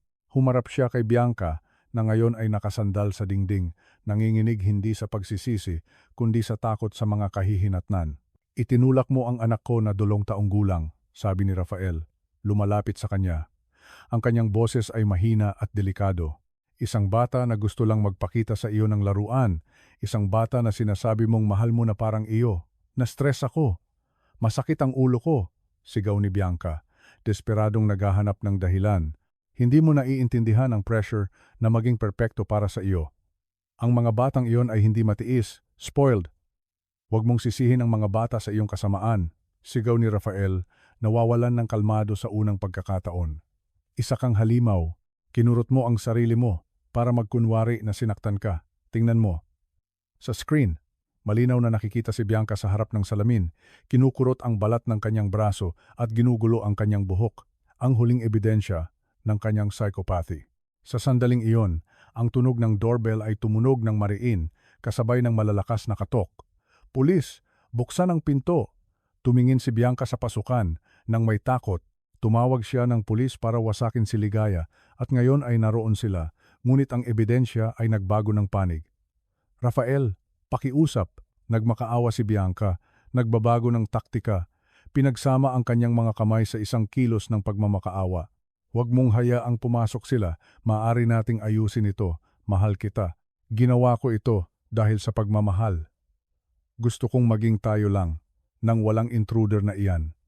Ako ito, ang Bianca mo. Huwag mo akong gawin ito. Ang reputasyon ko, ang pamilya ko, wawasakin mo ako kung lalabas ito sa publiko. Tiningnan siya ni Rafael nang may lubhang lamig. Naglakad siya patungo sa pangunahing pinto at binuksan ito ng malapad. 2 pulis ang pumasok. Nakahanda ang kanilang mga baril. Alerto, naghihintay ng sitwasyon ng aktibong karahasan gamit ang improvised weapon, tulad ng iniulat. Nasaan ang agresor? Tanong ng opisyal na namumuno. Ini-scan ang silid.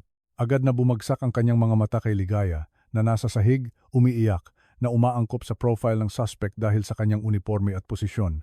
Ayan siya, sigaw ni Bianca, sinubukan ang isang huling desperadong laro. Itinuro si Ligaya.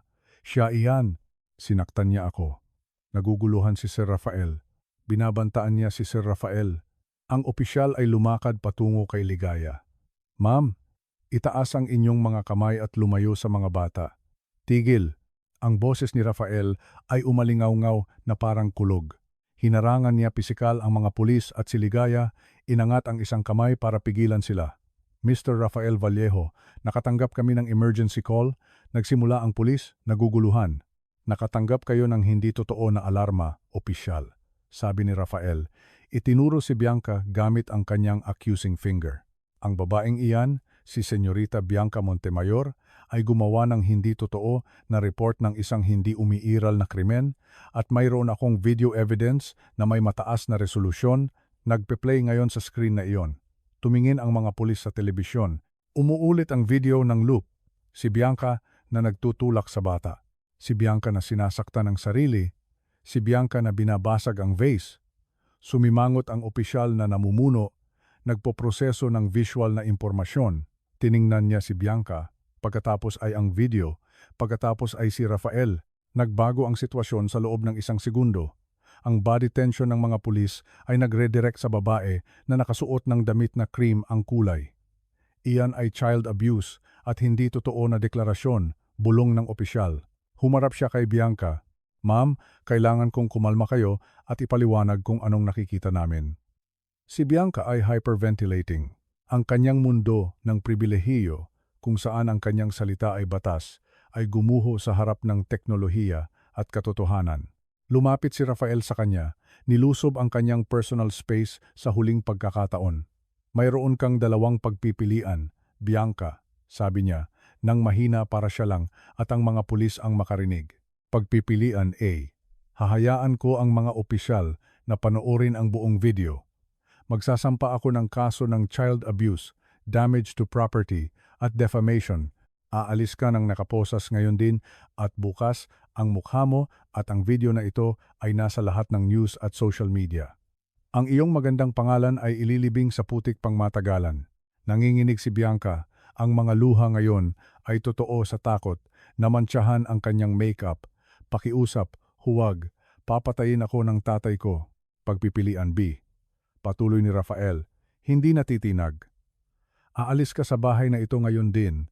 sasakay ka sa kotse mo at maglalaho ka sa buhay namin sa buong buhay. Kung makita kong muli ang mukha mo, kung banggitin mo muli ang aking mga anak, o kung susubukan mong lumapit kay Ligaya, ipo-publish ko ang video at wawasakin kita. Nagkaroon ng tensyonadong katahimikan ng 5 segundo. Tiningnan ni Bianca ang mga pulis na naghihintay ng instruksyon ng may-ari ng bahay. Tiningnan niya ang screen na umuulit ng kanyang kahihiyan at sa wakas ay tumingin siya kay Ligaya na nasa sahig pa rin na niyakap ang mga bata. Tinitingnan siya ng hindi may galit kundi ng may malalim na awa. Ang tingin ng awa mula sa katulong na iyon ang huling taga para sa ego ni Bianca. Aalis na ako, bulong ni Bianca. Sinubukan niyang bawiin ang kaunting dignidad. Inaayos ang kanyang buhok. Hindi ko kailangan ito. Aalis na ako ngayon. Umalis ka na, sigaw ni Rafael. Kinuha ni Bianca ang kanyang designer handbag na naiwan sa isang silya at tumakbo patungo sa pinto. Itinulak ang isa sa mga pulis sa kanyang pagtakas. Narinig ang kanyang takong na tumataginting sa driveway, sinundan ng tunog ng isang makina na umaandar at mabilis na lumalayo. Tiningnan ng opisyal si Rafael. Gusto niyo po bang habulin namin siya, sir? May ebidensya ng pananakit sa minor de edad. Tiningnan ni Rafael ang screen ng huling pagkakataon at pinatay ito. Iniiwan ang sala sa isang pinagpalang katahimikan. Tiningnan niya ang kanyang mga anak na kumakalma na sa mga bisig ni Ligaya. Alam niya na ang isang legal na proseso ay magdadala sa kanyang mga anak sa interogasyon, press at mas maraming trauma. Gusto niyang burahin si Bianca sa kanilang buhay, hindi ito panatilihin sa isang paglilitis. Huwag, opisyal, sabi ni Rafael. Bumuntong hininga nang may bigat ng libo-libong bundok na bumabagsak mula sa kanyang balikat. Hayaan niyo na siyang umalis. Ang kanyang parusa ay ang mabuhay na alam kung sino talaga siya. Gusto ko lang na umalis kayo at iwanan kami ng payapa. Pakiusap. Tumango ang mga pulis. Naiintindihan ang sitwasyon ng isang ama na gusto lang protektahan ang kapayapaan ng kanyang tahanan. Gagawa kami ng report para sa hindi totoo na tawag, para kung sakaling subukan niya ang anumang iba pa, sabi ng opisyal. Magandang hapon po, sir. Nang sumara ang pinto sa likuran ng mga pulis, ang tunay na katahimikan ay naghari sa mansyon. Wala nang kontrabida, wala nang kasinungalingan. Ang natira lang ay isang nagsisising ama, 3 natatakot na bata, at isang yaya na may dilaw na guwantes na kakaligtas lang sa pamilya mula sa ganap na pagkawasak. Marahang humarap si Rafael. Ngayon, darating ang pinakamahirap na bahagi. Ang harapin ang babae na ipinahiya niya at humingi ng tawad na pakiramdam niya ay hindi niya nararapat. Ang pagsara ng pinto sa likuran ng mga pulis ay nag-iwan ng isang eko na tumagal ng ilang segundo upang mawala, pinalitan ng isang matinding, halos sagradong katahimikan tulad ng nararamdaman sa isang simbahan pagkatapos ng libing. Ang mansyon, na ilang minuto lang ang nakalipas, ay isang battlefield ng sigawan at kasinungalingan, ngayon ay tila napakalaki at walang laman. Ang tanging natira ay ang basag na tunog ng paghinga ni Rafael at ang mga hikbi na kalmado at malambot na iyak ng kambal sa mga bisig ni Ligaya. Nanatiling nakatayo si Rafael sa tabi ng saradong pinto. Ang kanyang kamay ay nakasandal pa rin sa malamig na kahoy, hindi makahumarap agad. Kailangan niya ng isang segundo para ayusin ang maskara, para tumigil sa panginginig, ngunit napagtanto niya na wala na itong silbi. Ang maskara ng hindi matitinag na bilyonaryo ay nabasag kasama ng porcelain vase. Ang natira ay isang hubad na lalaki sa harap ng sarili niyang konsensya, marahang humarap. Ang eksena na nakita niya ay naghati sa kanyang kaluluwa. Hindi tumayo si Ligaya. Nasa sahig pa rin siya, napapalibutan ng matatalim na piraso ng seramika at mga pudle ng tubig na may sabon. Ang kanyang instinct ng pagiging tagasilbi na kondisyon ng mga taon ng pangangailangan at pagsunod ay nag-activate kahit sa gitna ng trauma. Gamit ang isang kamay na humahawak sa mga sanggol sa kanyang dibdib, sa isa pa ang mayroong baluktot na dilaw na guwantes, sinimulan niyang pulutin ang mga piraso ng basag na porcelain. Lililinisin ko po ngayon din, sir, bulong ni Ligaya. Hindi naglakas loob na tumingin sa kanya, nanginig ang boses sa natitirang takot. Patawad po sa gulo. Patawad na kailangan makita ito ni Senyorito Tomas. Huwag po kayong mag-alala, ibabalik ko po sa dati ang lahat. Ang tunog ng guwantes na goma na humahaplos sa basang sahig ay parang sandpaper sa puso ni Rafael. Ang makita siyang doon, humihingi ng tawad para sa isang gulo na hindi niya ginawa, nag-alala sa paglilinis ng kanyang sahig habang siya ay nasa bingit ng pagwasak sa buhay nito. Iyon ang huling patak ng kanyang pagkakasala. Nilampasan ni Rafael ang sala sa 3 malalaking hakbang, hindi sa galit tulad ng dati, kundi sa desperadong pagkaapurahan. "Huwag," sabi niya nang may basag na boses. Naging tensyonado si Ligaya, pinigilan ang kanyang kamay sa gitna ng pagkuha ng isang piraso ng kristal. "Patawad po, sir. Bibilisan ko po. Ito lang. Huwag." Ligaya. Nakarating si Rafael sa kanya at hindi nagpakita ng pag-alala sa kanyang 3-piece suit, hindi nagpakita ng pag-alala sa status, hindi nagpakita ng pag-alala sa anumang bagay maliban sa sangkatauhan sa harap niya. Bumagsak siya sa kanyang mga tuhod sa basang alpombra at mga kristal. Ang pagtama ng kanyang mga tuhod sa sahig ay umalingaw-ngaw ng mahina. Nagkapantay sila ng taas. Sa unang pagkakataon sa 3 buwan na nagtatrabaho siya doon, ang kanilang mga mata ay nasa parehong antas.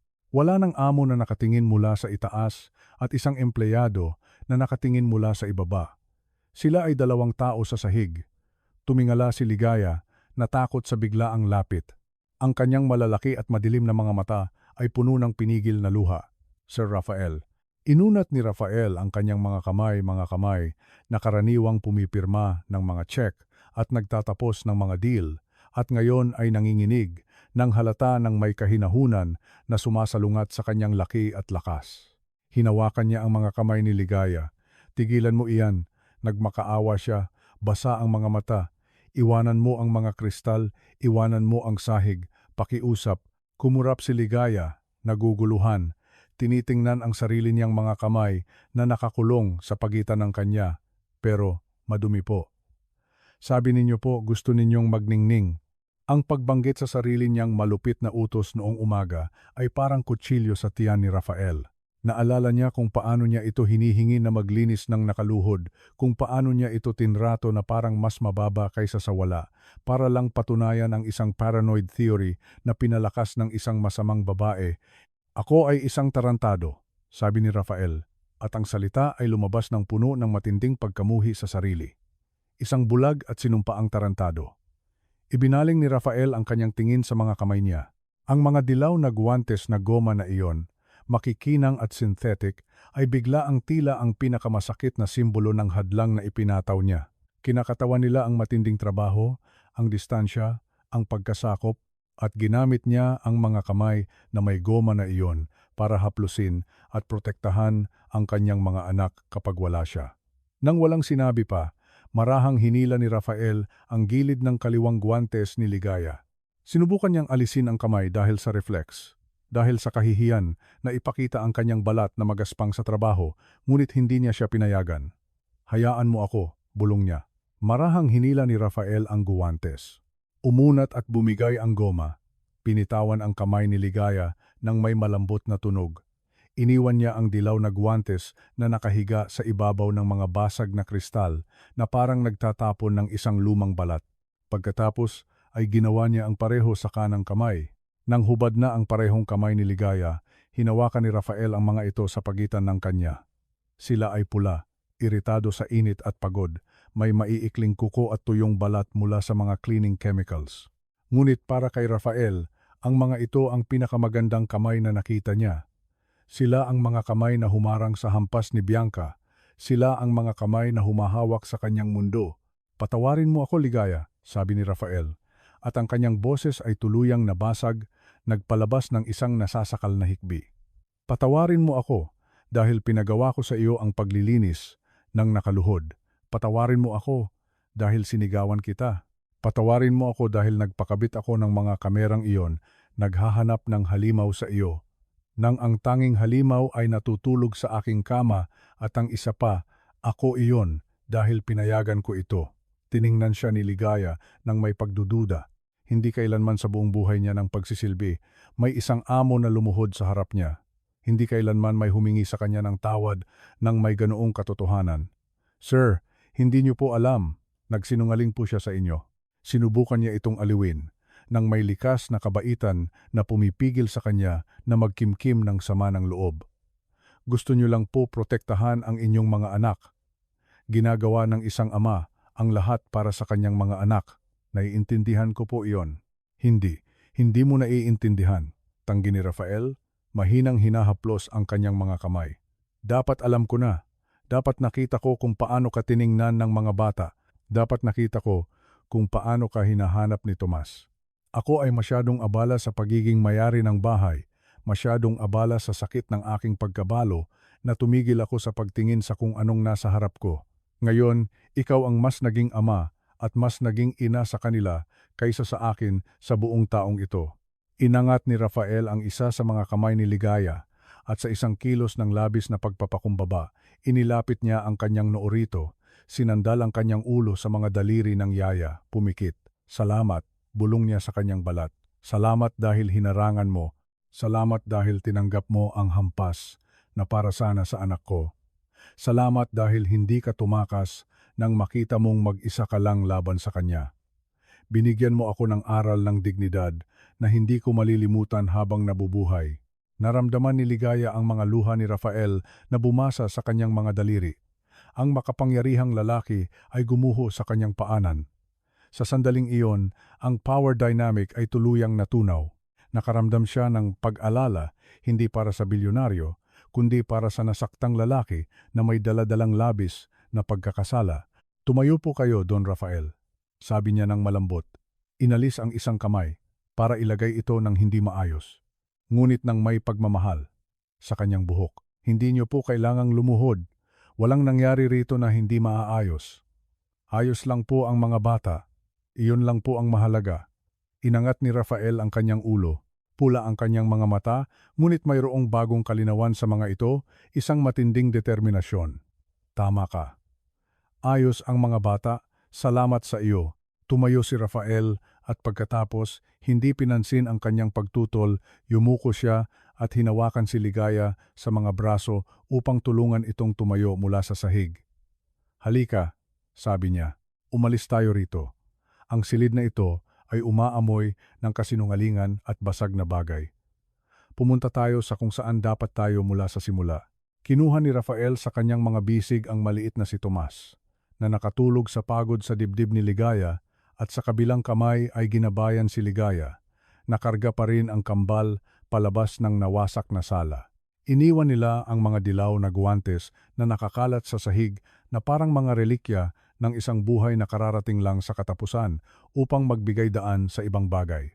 Ang library ng mansyon ay isang mas mainit na espasyo, hindi kasing sosyal ng sala. Mayroon itong makakapal na Persian rugs, mga shelf na puno ng lumang libro, at isang fireplace na, bagamat patay, ay nagbigay ng pakiramdam ng tahanan. Doon dinala ni Rafael si Ligaya at ang mga bata. Umupo sila sa malaking velvet sofa.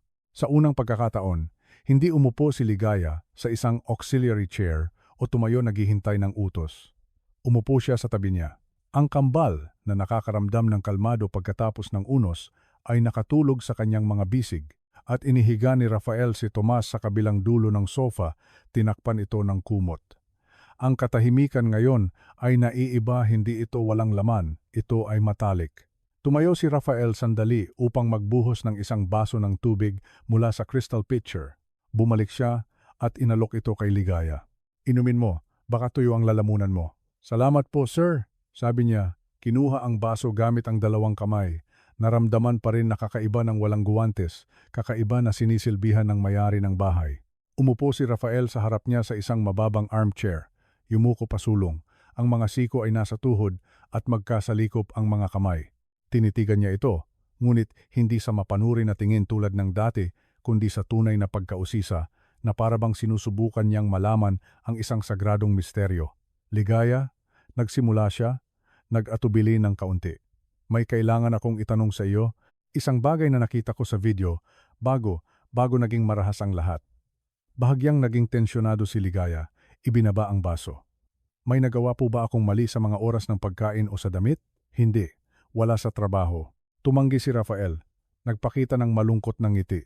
Nakita ko kung paano mo sila tiningnan, nakita ko kung paano tumakbo si Tomas sa iyo. At narinig ko ang isang bagay sa audio recording ilang araw na ang nakalipas. Isang bagay na ayaw kong aminin hanggang ngayon. Ibinaling ni Ligaya ang kanyang tingin. Kinagat ang kanyang ibabang labi. Alam niya kung ano ang tinutukoy niya. Ito ang kanyang pinakatagong sekreto, ang kanyang pinakamalaking takot sa propesyon. Noong isang araw, patuloy ni Rafael ng malambot. Nang akala mo walang nakakarinig, tinawag ka ni Tomas. Mama, Mama, kumumpleto ni Ligaya ng may bulong, inistorbo siya. Tumingala siya ng puno ng takot. Sir, sumusumpa po ako na tinatama ko siya. Palagi ko pong sinasabi, hindi, mahal ko. Si Ligaya ako, ang yaya. Hindi ko kailanman sinubukang palitan ang kanyang ina. Alam ko po ang lugar ko. Maliit pa lang po kasi siya at naguguluhan. At dahil napakarami po ng oras ko sa kanya, Ligaya, huminga ka. Pinigilan siya ni Rafael, inangat ang isang kamay para pakalmahin siya. Hindi kita sinisermonan, kasi po ayaw ko pong isipin ninyo na wala akong respeto. Patuloy niya, nag-alala, ang mga salita ay lumalabas ng mabilis. Alam ko pong nasa langit ang kanilang ina at hindi ko kailanman magagawa. Ako po ay katulong lang. Tigilan mo na ang pagsasabi niyan. Sigaw ni Rafael nang may bigla ang tindi. Bagamat pinanatili niyang mahina ang kanyang boses para hindi magising ang mga bata. Tigilan mo na ang pagsasabing katulong ka lang. Tumayo si Rafael mula sa armchair at umupo sa sofa sa tabi niya, ngunit nagpanatili ng magalang na distansya. Tiningnan niya ang kambal na natutulog sa kandungan ni Ligaya at pagkatapos ay ang maliit na si Tomas. Hindi ka tinatawag ni Tomas na Mama dahil naguguluhan siya. Tinatawag ka ni Tomas na Mama dahil iyan ang nararamdaman niya. Hindi naiintindihan ng mga bata ang labor contracts o dugo. Naiintindihan nila kung sino ang yumayakap sa kanila kapag natatakot sila.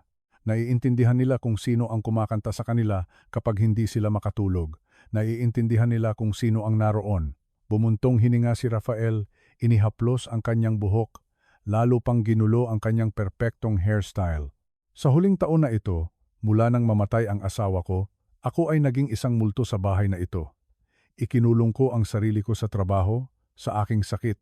Inisip ko na, sa pamamagitan ng pagbabayad ng pinakamahusay na mga yaya at pagbili ng pinakamahusay na mga laruan, ay ginagawa ko ang aking tungkulin. Ngunit hindi nila kailangan ng mga laruan, kailangan nila ng init at hindi ko iyon naibigay. Ikaw ang nagbigay noon.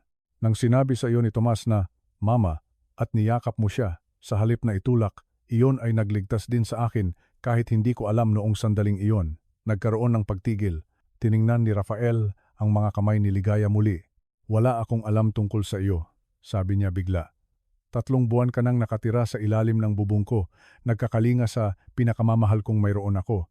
At wala akong alam tungkol sa iyo. Alam ko lang na kailangan mo ng pera at ikaw ay taga-probinsya.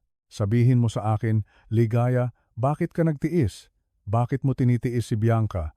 Bakit mo tinitiis ang masamang pagtrato ko ngayon? Sising ko na ang iba. Hinaplos ni Ligaya ang kulay gintong ulo ng sanggol na si Maya sa kanyang kaliwang braso. Ngumiti siya ng may kalungkutan.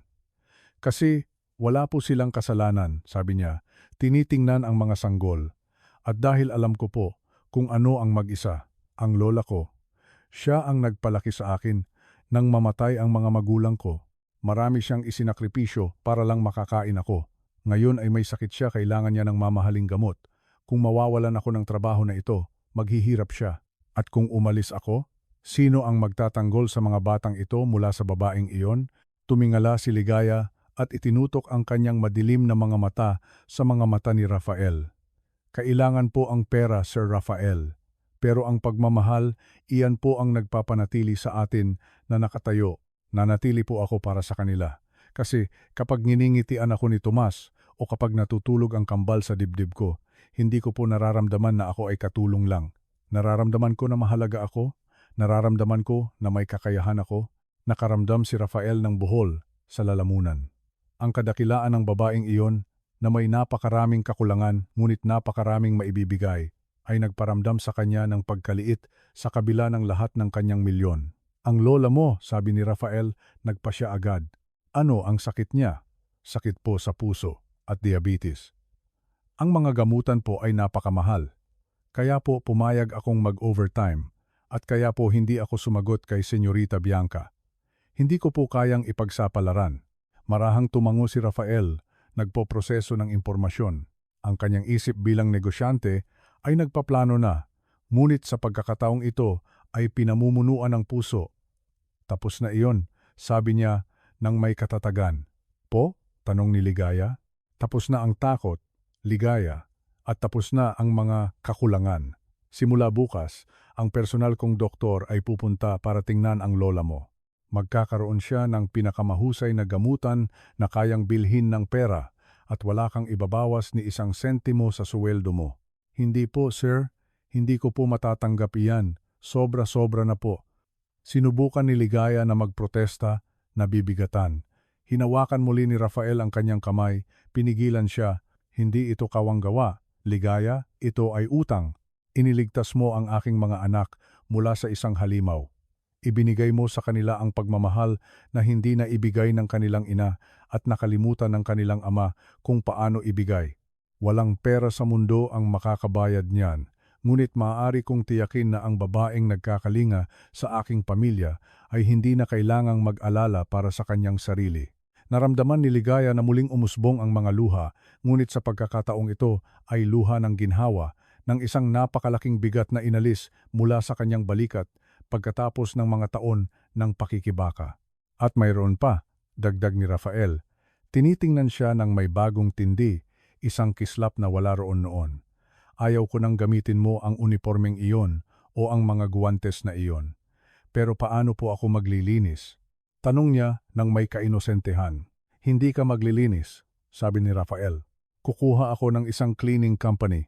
Hindi ka narito para magkuskus ng sahig, Ligaya. Nandito ka para palakihin ang aking mga anak. Gusto kong maging tutor kanila. Ang kanilang guardian, ang kanilang maternal figure, kung iyon ang pipiliin nila. Gusto kong kumain ka sa mesa kasama namin. Gusto kong maging bahagi ka ng pamilyang ito dahil sa katunayan, sa palagay ko ay bahagi ka na. Tiningnan siya ni Ligaya, hindi makapagsalita. Sa mainit na katahimikan ng library, napapalibutan ng mga libro at natutulog na bata, may isang bagay na mahalaga ang nagbago. Ang hindi nakikitang hadlang ng pera at social class ay naglaho at sa espasyo na naiwan, isang bagong bagay ang nagsimulang lumaki. Isang bagay na tila isang pangalawang pagkakataon para sa kanilang dalawa. Ngumiti si Rafael. At ito ang unang tunay, mainit, at walang anino ng ngiti na nakita ni Ligaya sa kanyang mukha mula nang dumating siya. Tinatanggap mo ba? Tanong niya. Tiningnan ni Ligaya ang mga bata pagkatapos ay siya at tumango ng may nagniningning ng ngiti na nagbigay liwanag sa silid. Tinatanggap ko, Rafael. Ang paggamit ng kanyang unang pangalan ng walang sir o don ay lumutang sa hangin na parang isang pangako. Bumabagsak ang gabi sa labas, ngunit sa loob ng mansyon, sa unang pagkakataon sa loob ng mahabang panahon, sumisikat ang araw. Nakaraan ang 2 linggo mula nang paalisin si Bianca at ang mansyon ng mga Vallejo ay humihinga ng ibang hangin. Wala nang pinigil na sigaw o ang kuryenteng tensyon ng isang taong naglalakad sa balat ng itlog. Gayunpaman, ang kapayapaan ay marupok kapag ang trauma ay naninirahan pa rin sa mga dingding. At nang gabing iyon, nagpasya ang tadhana na subukan ang bagong dynamic ng bahay nang may lakas ng isang bagyo. 3:00 ng madaling araw. Sa labas, isang bagyo ng tag-init ang humahampas sa lungsod nang may kulog na nagpapanginginig sa pundasyon ng bahay at kidlat na nagpapailaw sa mga silid na parang spectral photo flashes. Natutulog ng balisa si Rafael, nakakulong sa isang paulit-ulit na bangungot tungkol sa mga ospital, puting ilaw, at ang patuloy na tunog ng isang ECG machine na tumitigil. Isang sigaw ang nagpabangon sa kanya. Hindi ito sigaw ng bangungot, kundi totoo isang matalas, nasasakal na iyak na nagmumula sa silid ng mga bata. Tumalon si Rafael mula sa kama. Ang kanyang puso ay humahampas sa kanyang lalamunan. Ang instinct ng isang ama na hinasa ng pagkawala ng kanyang asawa ay nag-activate sa full panic mode. Tumakbo siya ng walang sapatos sa madilim na pasilyo, ginagabayan lang ng kidlat at ng takot. Sa pagpasok niya sa silid ng mga bata, napatigil siya sa eksena. Ang maliit na si Tomas ay nasa kanyang duyan, pula ang mukha, basang-basa sa pawis, at umaarko ang likod, hirap huminga.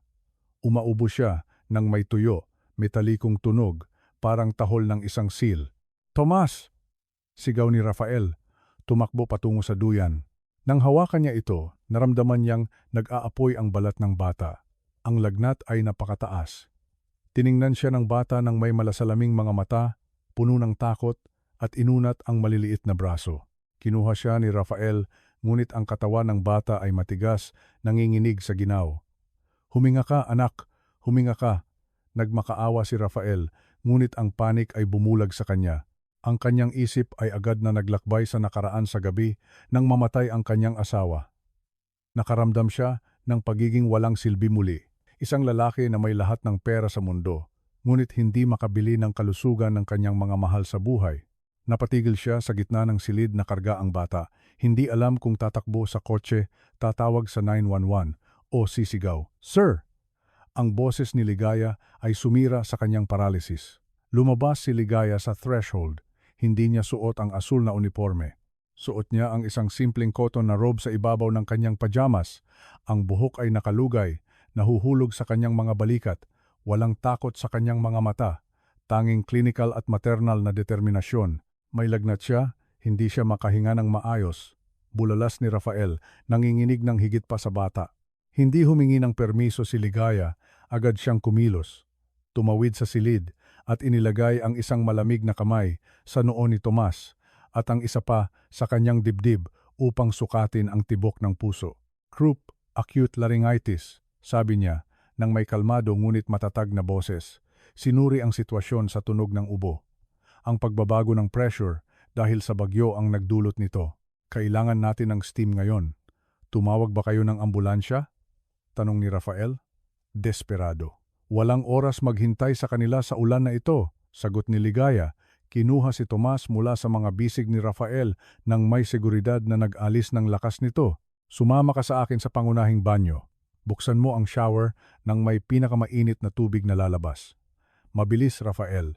Ito ang unang pagkakataon na nagbigay siya sa kanya ng direktang utos ng walang sir, ng walang pakiusap, at sumunod si Rafael ng walang pagduda. Tumakbo siya sa marmol na banyo, binuksan ang mga gripo ng steam shower sa maximum at isinara ang pinto at bintana upang lumikha ng isang improvised sauna. Sa loob ng ilang segundo, ang banyo ay napuno ng makapal, mainit na fog. Umupo si Ligaya sa takip ng saradong toilet na karga si Tomas. Inaalog ito ng may ritmo. Ang bata ay umiiyak at umuubo. Ngunit ang steam ay nagsimulang magkabisa, binubuksan ang kanyang namamagang airways. Tumayo si Rafael sa tabi ng sink, pinagpapawisan sa init at nerbiyos, pinapanood ang eksena sa pamamagitan ng ulap. Naramdaman niya na tila siya ay isang intruder sa sarili niyang sakit, nanonood ng isang anghel na lumalaban sa kamatayan. "Huwag kang mag-alala, mahal ko, huwag kang mag-alala," bulong ni Ligaya sa tainga ng bata, hindi pinansin na ang sarili niyang damit ay nababasa sa moisture. "Huminga ka kasama ako, 1, 2, ganyan, dahan-dahan." Ang ubo ni Tomas ay nagsimulang lumambot. Ang bata ay tumigil sa pag-arko at isinandal ang kanyang ulo, pagod, sa dibdib ni Ligaya. At pagkatapos ay nagsimula siyang kumanta. Hindi ito anumang kanta, ito ay isang malambot na melody, walang salita sa simula, tanging isang malalim, umaalingaw-ngaw na haming na umalingaw-ngaw sa maliit na tiled bathroom. Duermete, mi sol, que la luna ya salió. Matulog ka, sikat ng araw ko, lumabas na ang buwan. Naramdaman ni Rafael na bumukas ang lupa sa ilalim ng kanyang mga paa. Kumapit siya sa gilid ng marmol na sink para hindi mahulog. Alam niya ang kantang iyon. Hindi ito isang pangkalahatang lullaby.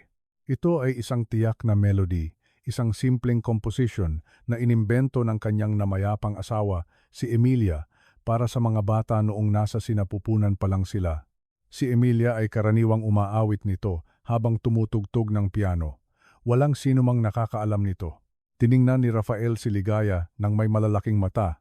Ang mga luha ay nahahalo sa pawis sa kanyang mukha. Paano ito posible? Si Ligaya, hindi alam ang impact na ginagawa niya, ay nagpatuloy sa pagkanta, hinahaplos ang likod ni Tomas. Ang bata, na nakikilala ang melody sa isang subconscious at primal na antas, ay lubusang nagpahinga.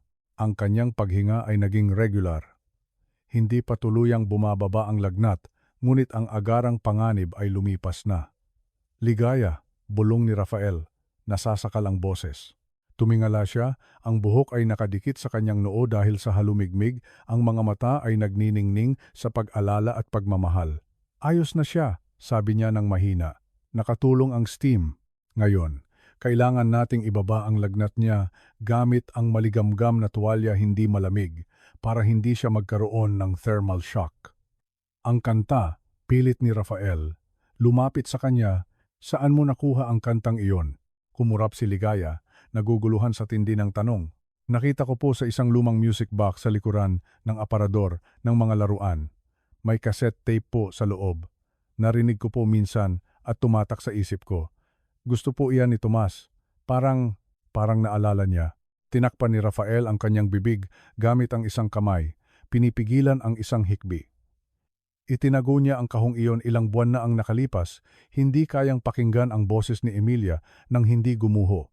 Si Ligaya ay hindi lang naglinis ng kanyang bahay, iniligtas niya ang mga piraso ng kanyang alaala ng pamilya at ginagamit ang mga ito para pagalingin ang kanyang mga anak.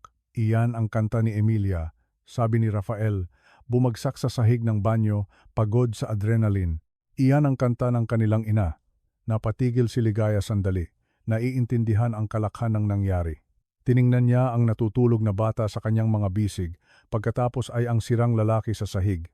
Kung gayon, tinulungan niya po tayo ngayong gabi, sabi ni Ligaya ng may tamis. Ginabayan niya po ako para mahanap iyon. Hindi po tayo nag-iisa, Rafael. Tumingala si Rafael. Sa gitna ng steam, si Ligaya ay tila ethereal, ngunit ang kanyang mga kamay ay totoo, malakas at may kakayahan. Nang gabing iyon, ang takot sa kamatayan na namuno sa buhay ni Rafael mula nang pumanaw ang kanyang asawa ay naglaho hindi dahil nawala ang panganib, kundi dahil napagtanto niya na hindi na niya kailangang harapin itong mag-isa. Mayroon siyang isang kasama, isang mandirigma na, armado ng steam at lumang mga kanta, ay ipinagtanggol ang kanyang anak nang hindi niya ito magawa. Salamat, bulong niya, at sa pagkakataong ito, ang salita ay may bigat ng isang buong buhay. Dumating ang sumunod na umaga nang may nagniningning na araw na naghugas ng mga labi ng bagyo. Iniiwan ang hardin ng mansyon na may matindi at makinang na berde. Ang hangin ay umaamoy ng basang lupa at pagpapanibago. Sa likurang terrace, nakaupo si Rafael sa harap ng isang mesa na inihanda para sa almusal. Ngunit hindi ito ang karaniwang malungkot na almusal kung saan nagbabasa siya ng financial news sa kanyang tablet habang umiinom ng mapait na itim na kape. Ang mesa ay puno. Mayroong hiwa-hiwang prutas, pancakes, orange juice at ang pinakamahalaga, ingay. Masayang ingay. Ang kambal ay nasa kanilang high chairs, hinahampas ang mga tray gamit ang plastic spoons, tumatawa. Si Tomas, na nakabawi na mula sa takot ng nakaraang gabi, bagamat medyo may eye bags pa, ay tumatakbo sa damuhan, hinahabol ang isang paru-paro. Pinapanood ni Rafael ang eksena, ngunit ang kanyang mga mata ay naghahanap ng iba. Ang salamin na pinto ay dumulas at lumabas si Ligaya sa terrace. Naramdaman ni Rafael na natuyo ang kanyang bibig. Tulad ng inutos niya, o mas tama, ng kanyang pakiusap, ang asul na uniforme ay naglaho. Walang puting apron, walang dilaw na guwantes na goma. Suot ni Ligaya ang isang simpleng linen dress na lavender ang kulay na umaabot hanggang sa kanyang tuhod, maluwag at elegante, na marahang humawak sa isang umbok na tiyan ng piting buwan na pagbubuntis. Ang kanyang buhok, na dati ay laging nakatali sa isang mahigpit na bun sa trabaho, ay nakalugay sa kanyang mga balikat, makinang at malaya. Sa kanyang mga paa ay may mga komportabling sandals. Mukha siyang malaya, mukha siyang babae, hindi empleyado. Tumigil siya sandali, hindi sigurado. Inaayos ang kanyang palda gamit ang kanyang mga kamay. Naramdaman niyang kakaiba pa rin ang pakiramdam ko. Nararamdaman ko na dapat hinahanap ko ang walis. Tapos na ang mga araw na iyon, sabi ni Rafael, lumapit sa kanya at inilabas ang isang silya para umupo siya sa mesa sa kanyang kanan. Umupo ka, pakiusap. Bagong gawa ang kape. Umupo si Ligaya. Nagbuhos ng kape si Rafael para sa kanilang dalawa. Ang kilos ng pagsilbi niya sa kanya ay tuluyang nagselyo ng pagbabago ng hierarchy. Hindi na sila amo at katulong sila ay si Rafael at Ligaya. Kumusta si Tomas? Tanong niya, tinitingnan ang bata na naglalaro. Natulog na parang log pagkatapos ng magic mo, sabi ni Rafael. Tinitingnan siya ng matalim sa mata. Maagang dumating ang doktor, tulad ng sinabi ko. Kinumpirma niya ang diagnosis mo. Sinabi niyang perpekto ang ginawa mo, na malamang ay iniligtas mo siya mula sa hospitalization. Ginawa ko lang po ang gagawin ng sinuman. Pinababa niya. Hindi, putol ni Rafael ng malambot. Inunat ang kanyang kamay sa ibabaw ng mesa hanggang sa hawakan ng mga daliri niya. Sa pagkakataong ito, ang balat ng kanilang mga kamay ay nagdikit ng walang guwantes. Ito ay isang electric, mainit, metallic na kontak. Hindi sinuman. Ikaw. Ikinabit ni Rafael ang kanyang mga daliri sa kanya. Hindi lumayo si Ligaya. Ang kanyang puso ay tumitibok ng malakas sa kanyang tadyang. Napakarami kong iniisip ngayong umaga, patuloy ni Rafael. Ang kanyang boses ay bumaba ng isang tono, nagiging mas malambing at nagpapagtapat. Tungkol sa nangyari kay Bianca, tungkol sa nangyari kagabi, tungkol sa atin. Pinigil ni Ligaya ang kanyang hininga. Atin, oo. Napagtanto ko na ang bahay na ito ay isang gusali lang ng mga ladrilyo at lubhang malamig na marmol hanggang sa sinimulan mo itong punuin ng buhay.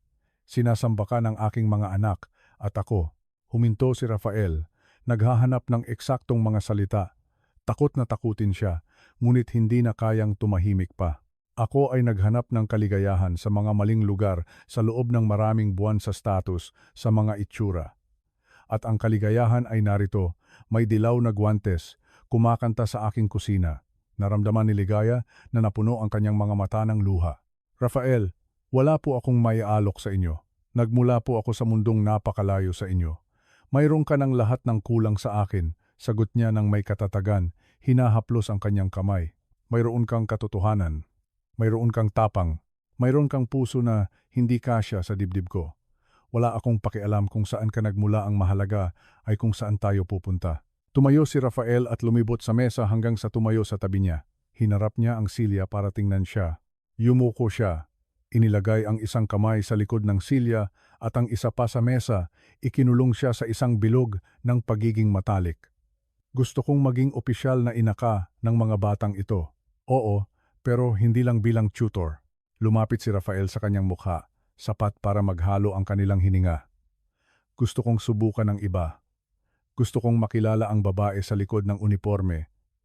Gusto kong dalhin ka sa dinner.